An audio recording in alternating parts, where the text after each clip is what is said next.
ऐसी गौ माता को अब नहीं भटकने देंगे, और शीश भले कट जाए लेकिन गाय नहीं कटने देंगे।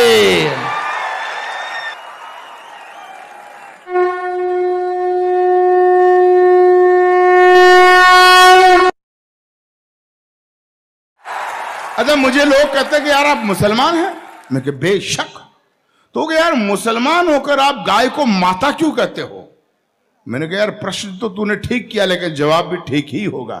जब वो मुझसे पूछा गया कि आप गाय को माता क्यों कहते हो, तो मैंने कहा हम किसान के पुत्र हैं।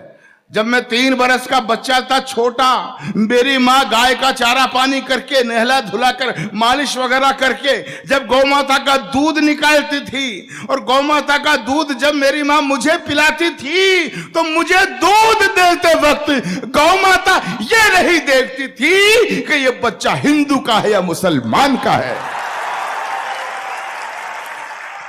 जब समान भाव से गौ माता मुझे दूध देती थी और मुझे कहते हुए ये फक्र होता है, उसी गौ माता का दूध जब मैंने पिया, मैं 56 किलो वजन में यूनिवर्सिटी में LLB करने गया, तो मित्रों आपको जानकर ये खुशी होगी, उसी गौ माता के दूध की वजह से मैं पूरे राजस्थान में कुश्ती का चैंपियन रहा हूं। यह मुझे फक्र है।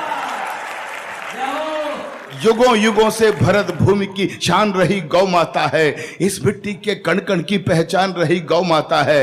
गौ माता है जिसका अमृत पी के खुद को खड़ा किया।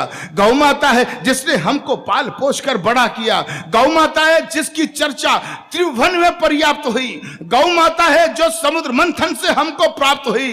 गौ माता है जिसके निस्दिन गुरु वशिष्ठ गुण गाते थे, कृष्ण कन्हैया नटवर नागर जिसका यश दोहराते थे। हम ऐसी गौ माता को, अब मुझे ताकत देना मेरे संकल्प को, हम ऐसी गौ माता को अब नहीं भटकने देंगे, और शीश भले कट जाए लेकिन गाय नहीं कटने देंगे। अरे भाई इतना हल्ला, मजा आ गया।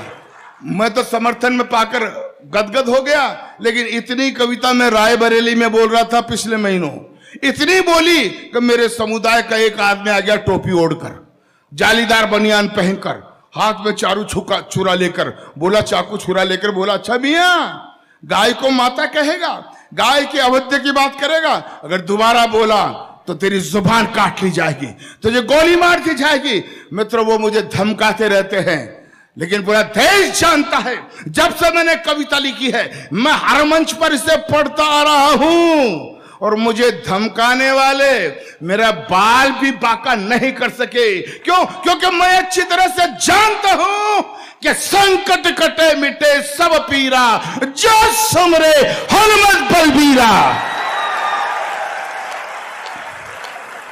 जिस आंगन में गाय नहीं वो घर भूतों का डेरा है। जिस आंगन में गाय नहीं रहता घनघोर अंधेरा है, और जिस आंगन में गाय नहीं वो घर भूतों का डेरा है। अरे जिस आंगन में गाय नहीं, अगली पंक्ति में समर्थन देना, जिस आंगन में गाय नहीं यमदूत वहां पर हंसते हैं, और जिस आंगन में गाय बंधी हो देव वहां जा बसते हैं। भाई मजा आ गया इस गौ माता की कविता को इतनी शिद्दत से आप सुन रहे हैं कि जिस आंगन में गाय नहीं रहता घनघोर अंधेरा है, जिस आंगन में गाय नहीं वो घर भूतों का डेरा है, जिस आंगन में गाय नहीं यमदूत वहां पर हंसते हैं। तो जिस घर में गौ माता हो वो घर फूले वो फलता है, जिस घर में गौ माता हो खुशियों का दीपक जलता है, जिस घर में गौ माता हो उस घर के भाग संवर जाते। गाय पूंछ को पकड़ लोग वेतरणी पार उतर जाते। तो गौधन का वध करने वाले, गौधन का वध करने वाले द्रोही कंस कहते हैं, और गौपालक के घर में बंसी नटवर शाम बजाते हैं। और अंतिम पंक्तियां रख रहा हूं इस कविता की, अंतिम पंक्तियां के त्रेता युग में गौ माता की महिमा अजब निराली थी, ऋषि मुनियों की हर इच्छा ये पूरी करने वाली थी। अंतिम पंक्तियों में एक शब्द आएगा आबे जमजम। आबे जमजम मक्का मदीना का वो पवित्र जल होता है जो हमारी अंतिम सांस होती तो मुंह में दिया जाता है, और ये मान्यता है कि उसके पीने से हमें जन्नत मिलती है। अंतिम पंक्तियां निवेदन कर रहा हूं, वीडियोग्राफी हो रही है, पूरा भारत सुनना चाहता है।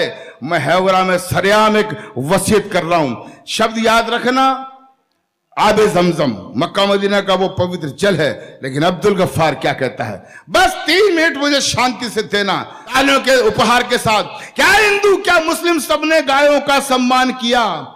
हजरत पाक मोहम्मद ने भी गौ रक्षा का ज्ञान दिया, इसीलिए मैं भी गौ का संकल्प हृदय में भरता हूं। इसीलिए हैवरा वालों एक वसीयत करता हूं कि मेरा अंतिम पल जब आए, मेरा अंतिम पल जब आए, मेरा हृदय खिला देना और आबे ज़मज़म से पहले गौ मां का दूध पिला देना, गौ मां का दूध पिला देना, गौ मां का दूध पिला देना।